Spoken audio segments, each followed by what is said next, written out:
What do you feel when you look at this elderly woman? Personally, I feel uneasy. There's something truly unsettling in her eyes. If you felt the same way, you're not wrong. And what if I told you she'd been killing for 13 years? And all that time she was free, never raising any suspicion. Neither her neighbors nor her friends had any idea that behind the walls of her apartment, something truly horrific was happening. Experts would later call her one of the most brutal women in Russia's history. Behind her were years filled with fear, secrets, and blood. Before we can understand how she came to this, we need to go back to where it all began. Sofia Zhukova was born in 1939 in the Nizhny Novgorod region, back then still part of the Soviet Union. Her childhood fell on the difficult war years. Life was all about survival and hard work. The Second World War had just begun, and from an early age she helped her family endure through physical labor. Sofia never received any formal education and spent her youth working in the fields and on local farms. Later, she moved to the Far East, to Khabarovsk, hoping for a better life. Known for her strength and endurance, she took on tough physical jobs to make a living. In Khabarovsk, Sofia settled in the small village of Berezovka, living in a modest apartment on the second floor. She worked as a laborer at a meat processing plant. People who knew her said she was large and physically strong, and you can clearly see it just by looking at her photos. For many years, her life seemed ordinary. She worked, went outside, and greeted her neighbors. But those who lived nearby often remembered that Sofia was irritable.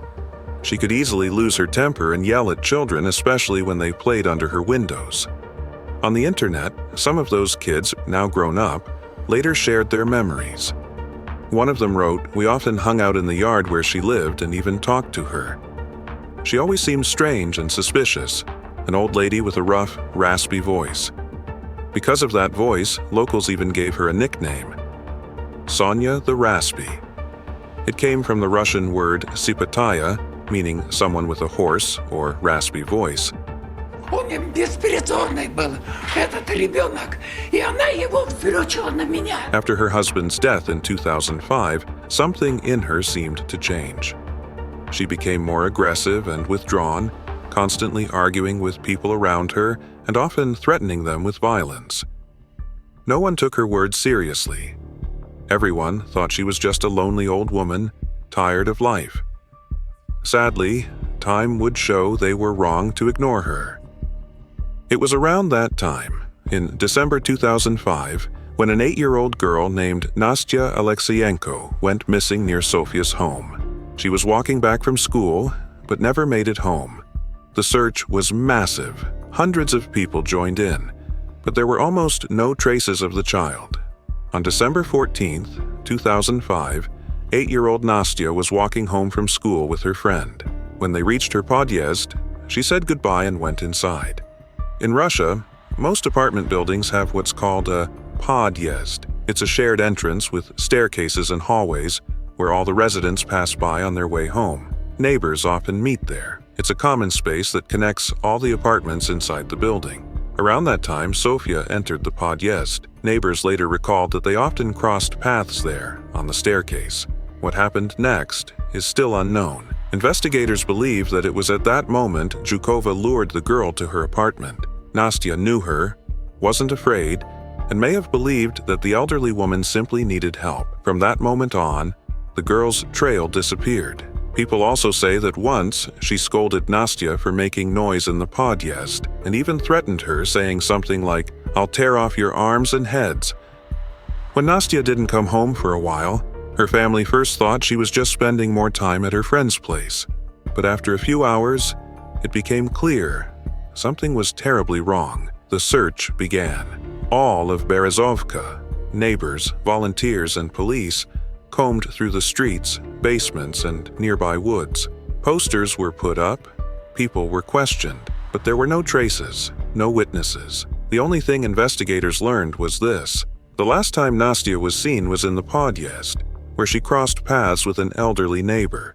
Zhukova was called in for questioning. She calmly said that yes, she had seen Nastya that day. The girl was walking ahead of her on the stairs, then supposedly ran outside to meet some other kids. After that, Sofia claimed, she never saw her again. The story sounded believable, and the police had no evidence, but the girl's family felt it deep down. This woman was hiding something. Investigators searched the area and questioned the neighbors. No one saw where the girl could have gone. There were no signs of a struggle, no screams, no witnesses. It was as if Nastya had vanished into thin air. Her mother received dozens of phone calls. People claimed they'd seen a child who looked like Nastya, but one call stood out from the rest. On the other end was a woman's voice, hoarse and instantly recognizable. "Your daughter is fine. She's alive." Then the woman hung up.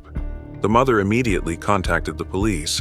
An investigation showed the call had come from a local sausage kiosk where Sofia Zhukova often went, but there wasn't enough evidence. Zhukova denied any involvement, acted calm, even curious, and the investigation hit a dead end. The search continued, but without success. Under the balcony of Sofia's apartment, people found pieces of meat. The police were called, but they only discovered a few bloodstains and didn't give them much attention. But the most terrifying discovery was still ahead. On December 27th, a Khabarovsk resident stopped by a local dump site and noticed a black plastic bag covered with snow. In Russia, places like this are often used to throw away waste from markets and meat factories. So the man thought it was just leftover meat and decided to take it for his dog. But when he opened the bag, he realized he had found something horrifying. Inside were human remains. The shocked man immediately called the police and reported what he had found. Nastya's mother was asked to come for identification. She confirmed that the remains belonged to her daughter. The pain she must have felt in that moment, and everything Nastya's mother had to go through, it's impossible to even imagine. In this case, there are also rumors that Sofia was a cannibal. Officially, this was never confirmed. These are just stories passed around by locals. But while reading through the internet, I came across a recent comment under a post about this case. The person wrote, "She lived in Berezovka.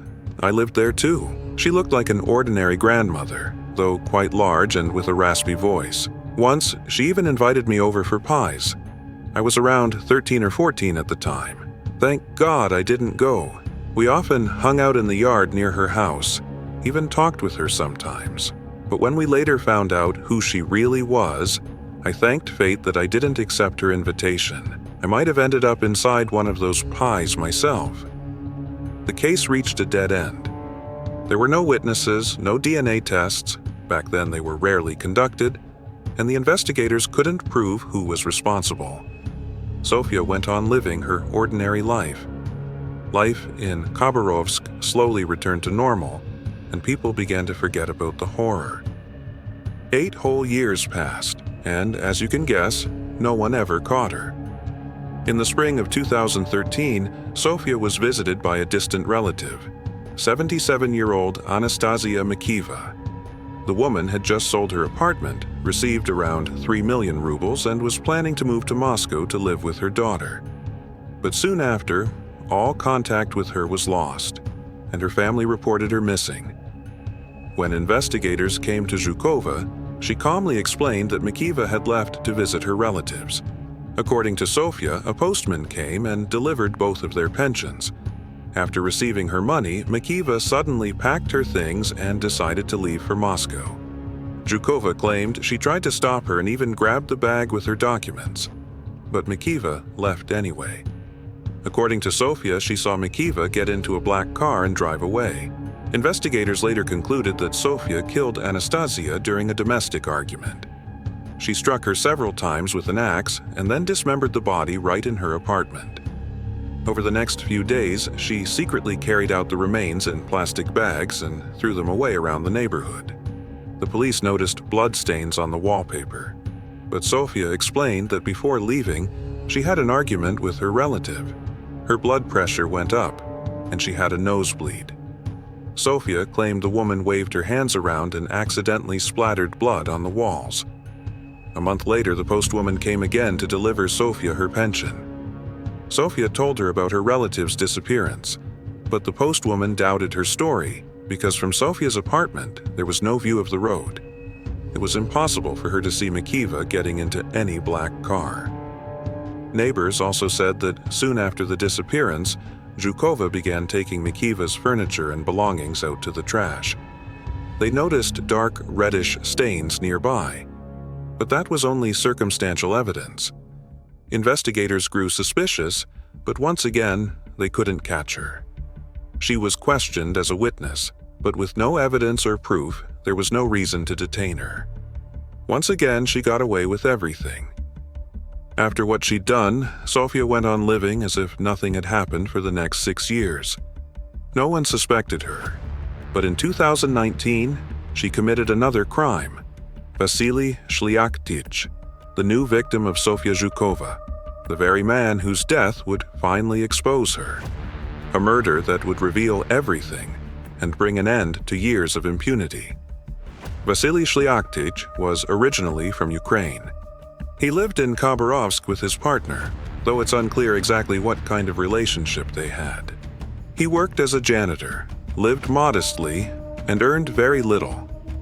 Neighbors described him as kind, calm, and hardworking. He often drank, and because of that, his relationship with his partner was tense. In January 2019, after yet another argument, the woman kicked him out of the house.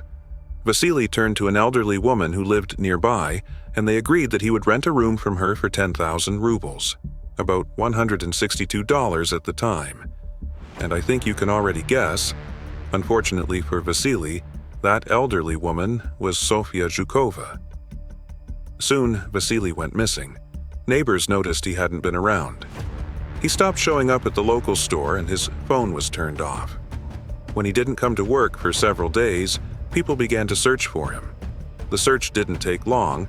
Everyone knew Vasily was living with Sofia, so investigators quickly went to question her.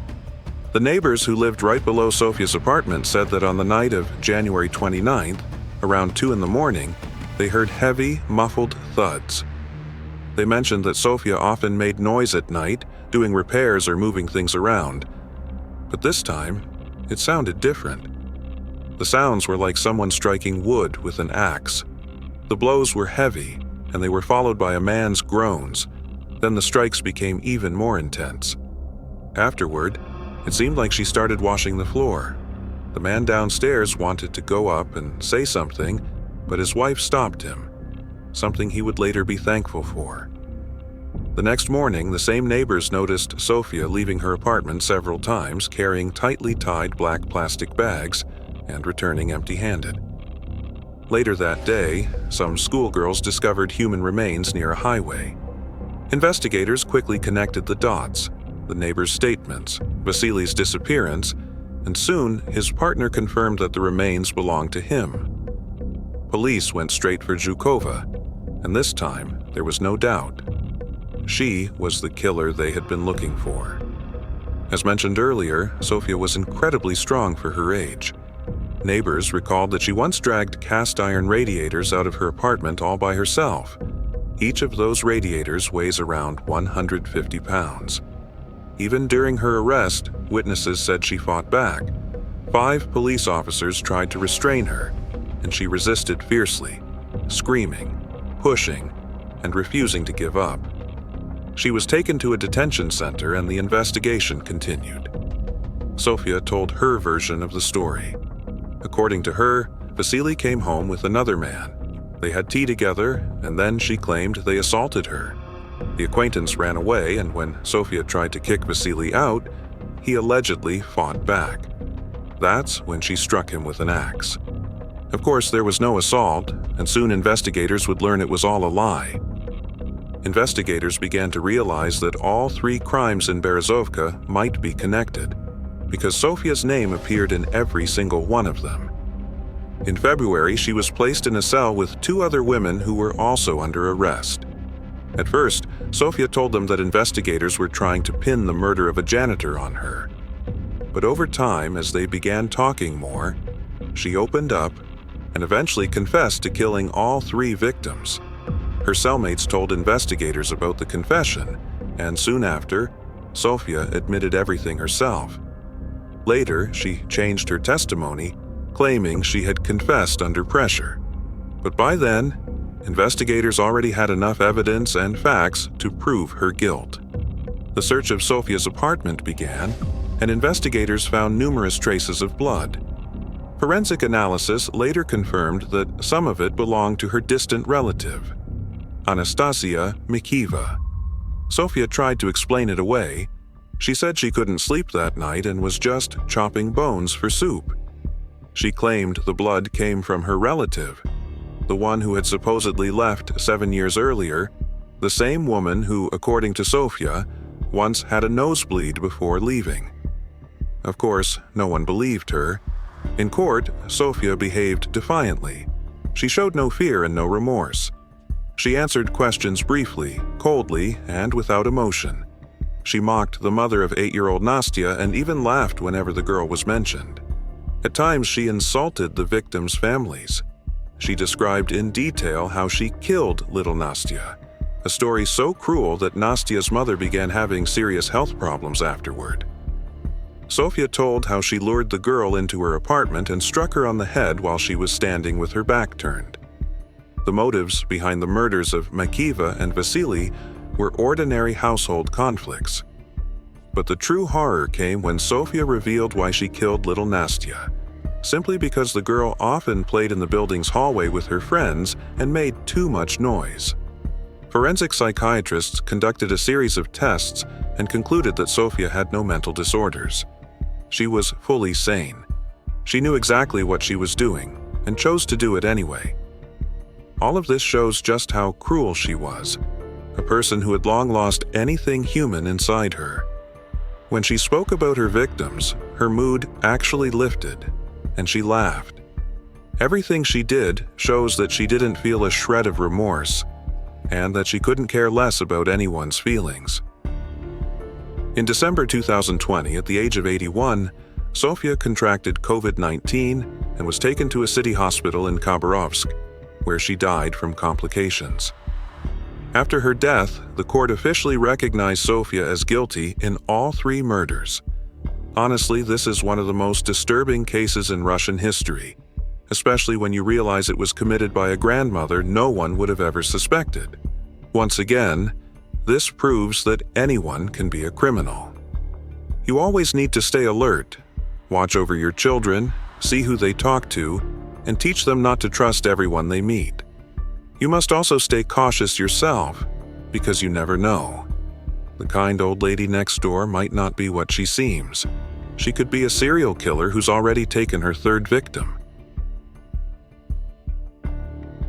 Behind this channel is a real person who truly values your support. Your like and subscription mean a lot. Thank you for watching this video till the end.